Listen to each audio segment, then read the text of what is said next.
आज से लगभग 5000 साल पहले इसी धरती पर एक ऐसी सभ्यता थी जो आज के मॉडर्न शहरों को भी टक्कर दे सकती थी।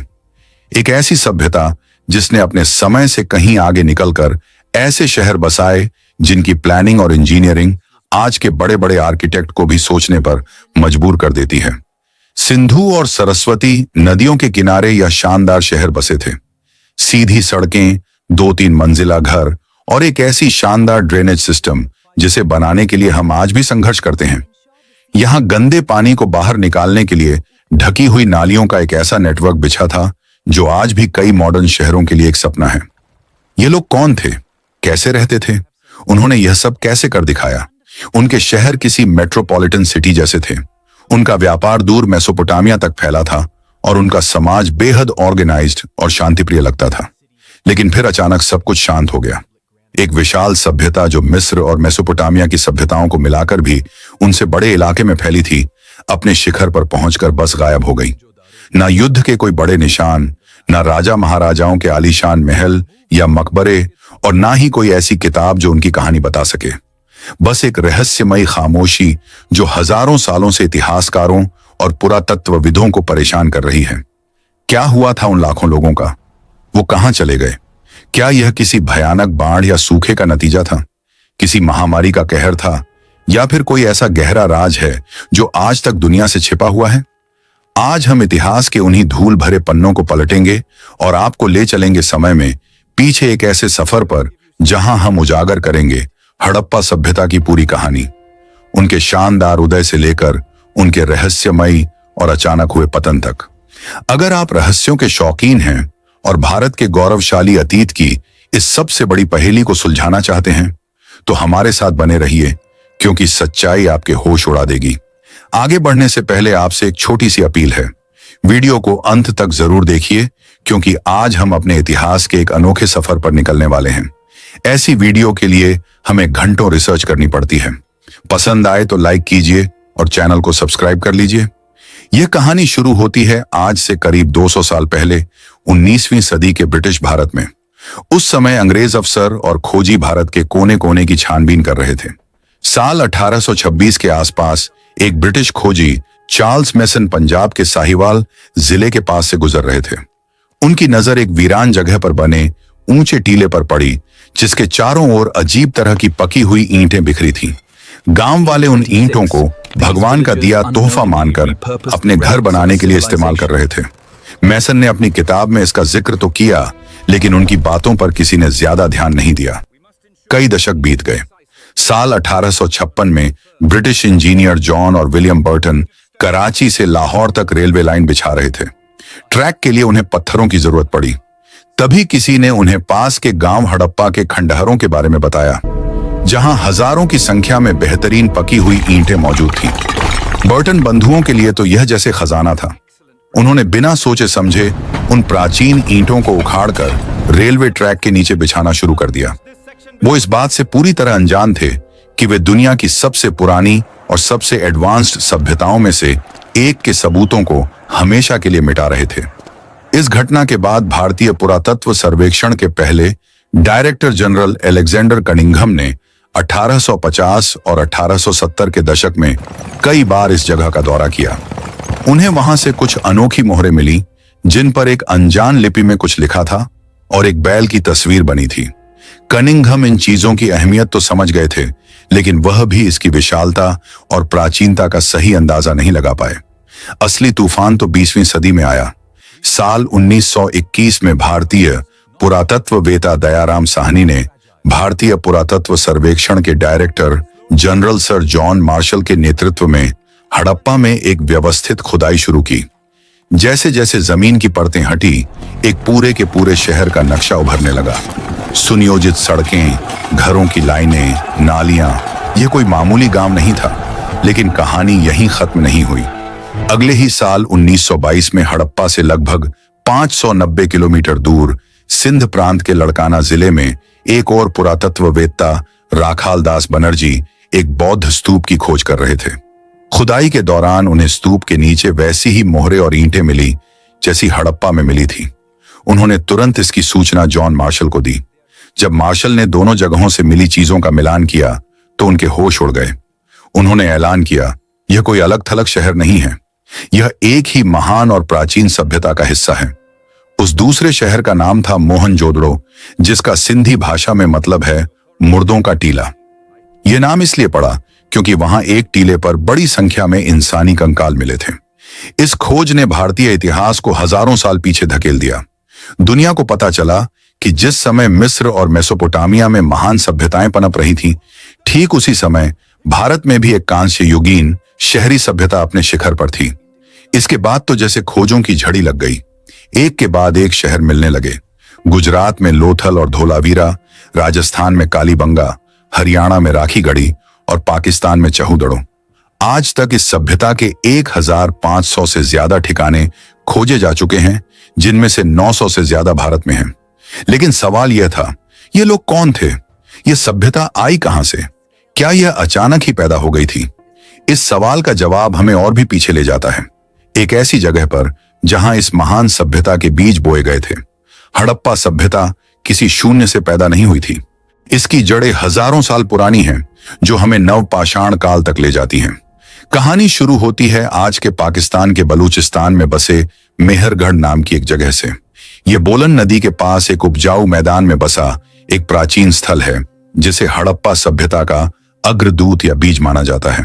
आज से लगभग 9000 साल पहले, यानी 7000 ईसा पूर्व के आसपास मेहरगढ़ में दक्षिण एशिया के कुछ शुरुआती किसानों और पशुपालकों ने बसना शुरू किया। यह लोग शिकारी जीवन छोड़कर एक स्थायी जीवन की ओर बढ़ रहे थे। उन्होंने दुनिया में पहली बार गेहूं और जौ जैसी फसलें उगाई और भेड़, बकरियां और मवेशी पालना शुरू किया। शुरुआत में वे मिट्टी की कच्ची ईंटों से बने साधारण घरों में रहते थे। हजारों सालों तक मेहरगढ़ धीरे धीरे विकसित होता रहा। उन्होंने मिट्टी के बर्तन बनाना सीखा, औजार बनाने में महारत हासिल की और यहां तक कि कुछ कब्रों में मृतकों के साथ औजार, गहने और बलि दी गई बकरियों को भी दफनाया गया है, जो दिखाता है कि वे शायद मौत के बाद की जिंदगी में यकीन रखते थे। मेहरगढ़ कोई अकेला चमकता सितारा नहीं था। धीरे धीरे इन संस्कृतियों का ज्ञान और तकनीक सिंधु और उसकी सहायक नदियों के विशाल और उपजाऊ मैदानों की ओर फैलने लगी। लगभग 3300 ईसा पूर्व तक हम एक नए दौर में आते हैं, जिसे प्रारंभिक हड़प्पा चरण यानी अर्ली हड़प्पा फेज कहा जाता है। इस दौरान छोटे छोटे गांव बड़े कस्बों में बदलने लगे। इन लोगों ने वह कई जरूरी चीजें सीखी जो आगे चलकर हड़प्पा सभ्यता की पहचान बनी। उन्होंने पकी हुई ईंटों का इस्तेमाल शुरू किया, जो बाढ़ और मौसम की मार झेलने में ज्यादा मजबूत थी। उनके मिट्टी के बर्तनों पर खूबसूरत डिजाइन बनने लगे और उन्होंने तांबे और कांसे जैसी धातुओं का इस्तेमाल शुरू कर दिया था। एक तरह का ट्रेड नेटवर्क भी बनने लगा था, जिससे कीमती पत्थर जैसे लाजबर्द यानी लैपिस लाजुली अफगानिस्तान से और दूसरा कच्चा माल दूर दराज के इलाकों से यहां पहुंचने लगा। इस दौर की एक और खासियत थी सुरक्षा पर बढ़ता जोर। कई बस्तियों के चारों ओर दीवारें बनाई जाने लगी, जो शायद बाहरी हमलों या जानवरों से बचाव के लिए थी। यह शुरुआती दौर लगभग 700 सालों तक चला। यह एक तरह से तैयारी का समय था। लोगों ने नई तकनीकें सीखी, समाज बनाया और व्यापार करना सीखा। उन्होंने वो नींव तैयार की जिस पर एक शानदार शहरी सभ्यता की इमारत खड़ी होने वाली थी। लेकिन फिर कुछ ऐसा हुआ जिसने इस विकास की रफ्तार को अचानक तेज कर दिया। एक ऐसी क्रांति हुई जिसने इन छोटे छोटे कस्बों को दुनिया के सबसे सुनियोजित महानगरों में बदल दिया। आखिर वो क्या था? यह हमें हड़प्पा सभ्यता के सबसे शानदार दौर में ले जाता है, जिसे हम परिपक्व हड़प्पा चरण कहते हैं। लगभग 2600 ईसा पूर्व सिंधु घाटी में एक असाधारण शहरीकरण का विस्फोट हुआ। यही वह समय है जब यह सभ्यता अपने शिखर पर पहुंची और एक विशाल इलाके में फैल गई। इसका विस्तार लगभग 13 लाख वर्ग किलोमीटर में था। उत्तर में जम्मू कश्मीर से लेकर दक्षिण में महाराष्ट्र तक और पूर्व में उत्तर प्रदेश से लेकर पश्चिम में ईरान सीमा तक। यह उस समय की मिस्र और मेसोपोटामिया की सभ्यताओं के कुल क्षेत्रफल से भी कहीं ज्यादा बड़ा था। इस विशाल साम्राज्य में हजारों बस्तियां थीं, जिनमें गांव, कस्बे और विशाल महानगर शामिल थे। लेकिन इन महानगरों के अंदर की जिंदगी कैसी थी? कैसे उन्होंने बिना किसी आधुनिक तकनीक के इतने सटीक शहर बना लिए? और क्या वाकई उनके पास कोई ऐसी शक्ति थी जो आज के वैज्ञानिकों के लिए भी एक पहेली है? हड़प्पा सभ्यता का वैभव सिर्फ उसकी ईंटों में नहीं, बल्कि उन लोगों की सोच में था जो आज से 4500 साल पहले मोहनजोदड़ो की गलियों में चलते थे। पिछले भाग में हमने उनके उदय को देखा, लेकिन अब हम उनके उस दौर की बात करेंगे जब यह सभ्यता अपने स्वर्ण युग में थी। कल्पना कीजिए कि आप मोहनजोदड़ो के लोअर टाउन की एक सीधी सड़क पर खड़े हैं। आपके दोनों ओर पकी हुई ईंटों से बने 2-3 मंजिला घर हैं। यहाँ की हर ईंट एक तय अनुपात में है, चाहे आप शहर के इस कोने में हों या हजारों मील दूर किसी और शहर में। जैसे ही आप एक घर के अंदर झांकते हैं, आप देखते हैं कि घर एक बीच के आंगन के चारों ओर बना है। हर घर की अपनी रसोई है, अपना बाथरूम है, और सबसे हैरान करने वाली बात, हर घर का अपना निजी कुआं और एक एडवांस टॉयलेट सिस्टम है। यह आज से 4500 साल पहले की बात है, जब दुनिया के बाकी हिस्सों में लोग शायद स्वच्छता का मतलब भी नहीं जानते थे। यहाँ की नालियां ढकी हुई हैं और हर थोड़ी दूरी पर मैनहोल बने हैं ताकि सफाई की जा सके। यह इंजीनियरिंग का वह चमत्कार है जिसे आज के मॉडर्न शहर भी अपनाने के लिए संघर्ष करते हैं। लेकिन इन लोगों की अमीरी का राज क्या था? उनका असली खजाना छिपा था उनके व्यापार और उनकी कलाकारी में। हड़प्पा के लोग दुनिया के पहले ऐसे लोग थे जिन्होंने कपास उगाया और उसे कपड़ा बनाना सीखा। वे सिर्फ किसान नहीं थे, वे कमाल के जौहरी और इंजीनियर भी थे। गुजरात के लोथल में हमें दुनिया का सबसे पुराना डॉकयार्ड यानी बंदरगाह मिला है। यहां से इनके जहाज साबरमती नदी के रास्ते अरब सागर में उतरते थे और महीनों का सफर तय करके मेसोपोटामिया तक जाते थे। मेसोपोटामिया की पुरानी किताबों में मेलुहा नाम की एक जगह का जिक्र मिलता है, जो दरअसल हमारी इसी सिंधु घाटी सभ्यता का नाम था। वहां के राजा यहां से हाथी दांत, सोना, तांबा और कीमती पत्थर जैसे लैपिस लाजुली मंगवाते थे। व्यापार में ईमानदारी बनाए रखने के लिए इन लोगों ने पत्थर के बाट बनाए थे जो 16 के गुणकों में थे। यह सिस्टम इतना सटीक था कि हजारों किलोमीटर दूर भी वजन का माप एक जैसा रहता था। सिर्फ व्यापार ही नहीं, उनकी कलाकारी भी आज हमें दंग कर देती है। छनहू, दड़ो और लोथल जैसे शहरों में मन के बनाने की बड़ी बड़ी फैक्ट्रियां थीं, जहां वे कीमती पत्थरों को तराश कर ऐसे गहने बनाते थे जो आज के किसी लग्जरी ब्रांड को भी मात दे दें। मोहनजोदड़ो से मिली डांसिंग गर्ल की वह कांसे की मूर्ति दिखाती है कि वे धातु को पिघलाकर सांचे में ढालने की कला में कितने माहिर थे। और उनकी सबसे बड़ी पहेली उनकी मोहरें। मिट्टी और पत्थर से बनी इन हजारों मोहरों पर एक सींग वाले बैल, हाथी और बाघ की तस्वीरें हैं, और उनके ऊपर एक ऐसी रहस्यमयी लिपि लिखी है जिसे आज तक दुनिया का कोई भी बड़ा विद्वान पढ़ नहीं पाया है।